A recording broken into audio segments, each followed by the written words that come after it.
Why are you here? Let me ask you something that might stop you in your tracks. Have you ever wondered why you were chosen for this particular battle? Not chosen in some whimsical cosmic lottery where life hands out participation trophies. No, I mean chosen in the rawest, most unfiltered way possible, the kind of choice that feels like chaos crashing into your world without warning or mercy. Think about it. Relationships with narcissists don't happen by accident. They aren't random encounters on the timeline of your existence. If you've been through one, or if you're still living through one, you didn't stumble into it because you were weak. You didn't cross paths with someone who only knows how to take because you failed at being strong enough, smart enough, or good enough. In fact, quite the opposite is true. You were placed there. Yes, placed. And today, we're going to explore exactly why. Now, I know what you're thinking. Why me? You might be asking yourself. Why did I have to endure the pain, the manipulation, the soul-crushing confusion? These are valid questions, ones that deserve answers far beyond the surface-level explanations people often throw around. But here's the thing. What if I told you there's a reason behind all of it, a truth so powerful, so life-altering, that once you hear it, you'll never look at your experience the same way again? This isn't just another self-help pep talk designed to make you feel better temporarily. This is deeper. This is about transformation. This is about understanding that every moment of heartbreak, betrayal, and emotional turmoil wasn't meant to destroy you, it was meant to awaken you, to rebuild you, to show you who you truly are beneath the layers of conditioning, fear, and self-doubt. So buckle up, because what you're about to discover will shock you. Not because it's outrageous or unbelievable, but because it cuts straight to the core of who you are and why you're here. By the time we're done, you won't just see your past differently, you'll start seeing your future clearly too, because the journey doesn't end when the relationship does. It begins. And let me assure you, this isn't coming from me, Shihengyi, out of thin air. This comes from years of studying human behavior, psychology, and the patterns that repeat across generations. Patterns that dictate how we love, how we heal, and ultimately, how we break free from cycles that no longer serve us. So stay with me. Keep watching. Because what you're about to learn has the power to change everything, not just for you, but for everyone whose lives you touch moving forward. The moment you stopped seeing yourself clearly. There's a moment in life, a fleeting, almost imperceptible shift that changes everything. Maybe you missed it. Maybe you brushed it off as insignificant at the time. But looking back, you realize it was the beginning of the unraveling.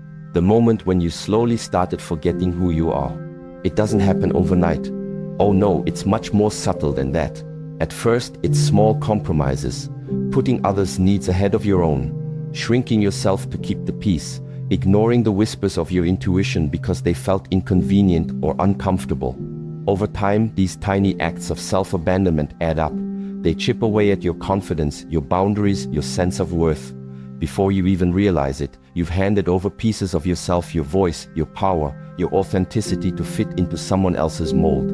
You convince yourself it's fine, that you're being nice, that this is what love looks like. But deep down, you know better. Deep down, you feel the erosion happening. Bit by bit, you lose sight of who you are. And that's when they walk in. Narcissists don't choose their targets randomly. They don't pick people they can destroy simply for sport. No, they look for individuals who don't yet fully understand their own strength. People who haven't fully claimed their power. People like you. But let's clarify something important. This isn't about blaming yourself. Far from it. What makes you vulnerable to a narcissist isn't weakness, it's openness. It's generosity. It's your willingness to carry more than your fair share of emotional weight. These qualities are beautiful, admirable even. But when they're not balanced by self-respect, they become liabilities. And that's precisely what draws the narcissist in. They see you long before you see them. Not because you're broken, but because you're ripe for growth. You're standing at the edge of a profound awakening, though you may not realize it yet. And while the narcissist enters your life under the guise of love or admiration, their real role is far greater. They're here to mirror everything inside you that still needs healing. The narcissist's role in your story. The narcissist's presence in your life wasn't accidental. It wasn't cruel fate or bad luck. It was purposeful. Think of them as a storm, an unpredictable, chaotic force that disrupts the calm waters of your reality. On the surface, storms seem destructive. They uproot trees, flood streets, and leave devastation in their wake.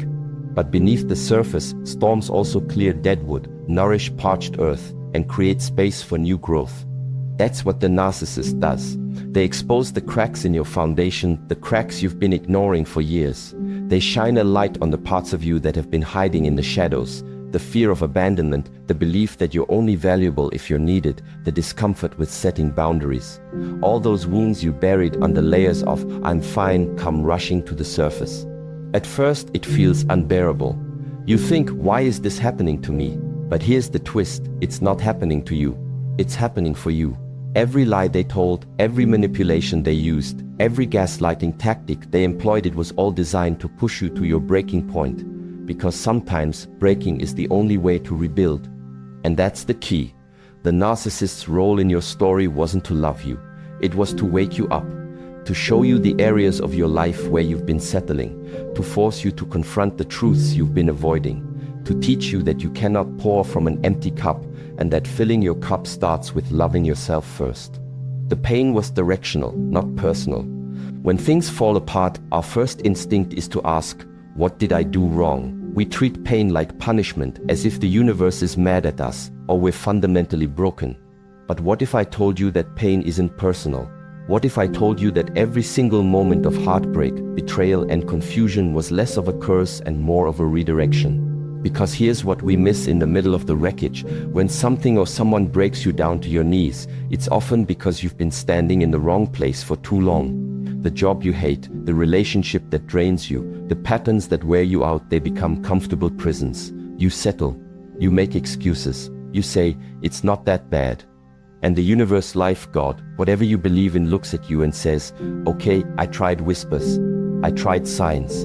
Now I've got to flip the whole damn table. That's what the pain was. It wasn't punishment. It was a pivot, especially when it comes to narcissistic relationships. You weren't placed in that dynamic because you were weak. You weren't targeted because you're broken.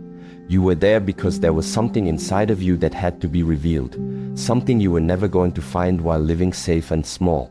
The narcissist's presence in your life forced your shadow into the light. All the people-pleasing, the fear of being alone, the habit of overgiving, the silence you kept to avoid conflict, it all came to the surface. Why? Because it needed to be seen before it could be healed. Rebuilding yourself from power, not trauma. Once you've hit rock bottom, once you've faced the pain head-on and allowed yourself to sit in its discomfort, you begin the process of rebuilding. But here's the catch, you don't rebuild from trauma. You rebuild from power, from intention, from clarity. Healing isn't about going back to who you were before the chaos. It's about becoming someone entirely new. Someone who refuses to tolerate dysfunction. Someone who sets boundaries not out of anger, but out of self-respect. Someone who speaks up not to prove a point, but to honor their truth. Someone who chooses themselves not as a last resort, but as a non-negotiable. This is where the magic happens. When you go from asking, why don't they love me, to declaring, why did I ever think I had to earn love? You change the game. You stop attracting people who feed off your insecurities and start drawing in the ones who meet you at your healed level. You stop mistaking red flags for intensity and start recognizing that peace is not boring, it's powerful. Breaking the cycle for generations to come. Here's the final truth that will change your reality forever. You weren't born to be a victim. You were born to be a breaker, a chain breaker, a cycle disruptor, the one who stops generational trauma from continuing. The one who says, not with me, not anymore. And yes, it's unfair that this job landed on your shoulders. It's unfair that you had to experience betrayal, manipulation, gaslighting, and abandonment to realize your worth. But the truth is, you were chosen for this because you can handle it. You were placed in this dynamic not to lose yourself, but to find yourself. Not to suffer endlessly, but to become someone who refuses to settle for survival when they were made for more. When you reach that point when you stop waiting for apologies, stop hoping they'll change, and start reclaiming every part of yourself you once gave away out of fear, you step into your power. And that power is contagious. It ripples outward, affecting everyone around you. Your children, your friends, your community, they all benefit from the work you've done to heal yourself. Call to action, your next step toward freedom. If anything I've shared resonates with you, if you recognize parts of your story in what I've described, then I want you to do something right now.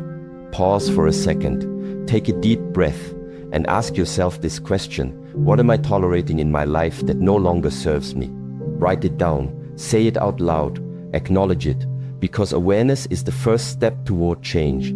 Healing doesn't happen passively, it requires action, it demands courage, and I believe with every fiber of my being that you have both. If you're ready to dive deeper, leave a comment below sharing one thing you're committed to changing starting today. Whether it's setting a boundary, reclaiming your voice, or simply saying no to dysfunction, let's create a community of support right here. Share your thoughts, your struggles, your victories. Together we rise. And remember this, you are not alone. Thousands of people just like you are waking up to their truth, breaking free from toxic patterns and stepping into their power.